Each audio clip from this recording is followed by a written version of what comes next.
So welcome back to All Things Defender.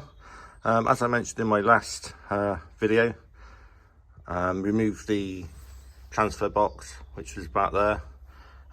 Realised the splines on the output shaft totally worn out, so today I'm going to remove the gearbox.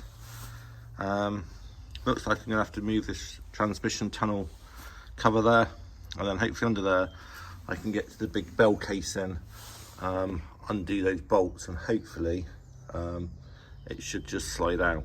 Look, I've got all the things, all the flooring all out from taking the transfer box out, so shouldn't be a long job.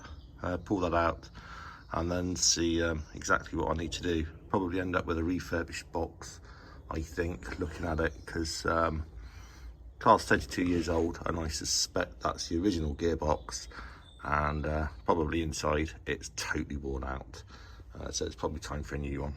So let's get started.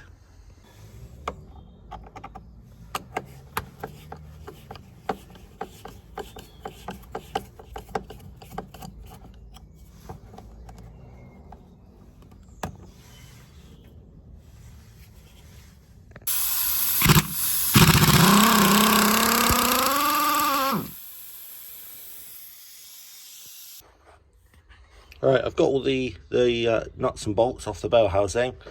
Also have to disconnect the clutch. There's a hydraulic clutch actuator on the bottom of the bell housing which needs disconnecting, which is really difficult to get to. You just cannot get a spanner in.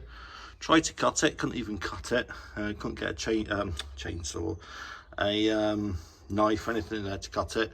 So I've just spent hours doing about 1/8 of a turn on a little screw. And it's finally come loose, so hopefully now can just pull out the gearbox. So here we go. Right, so there we go, the gearbox is out. You see the clutch plate and bits and pieces there. Just need to drag this out now into the car and then have a look at it. I don't think I'm going to actually take it apart. I think the best thing, looking at the prices of the bits and pieces to actually repair the output shaft, it's several £100s. It's probably cheaper just to send it off to Ashcroft or Bristol Transmission, something like that. Get it refurbished and hopefully get it back in the car. So I'll end this one here. I'll see you on the next one.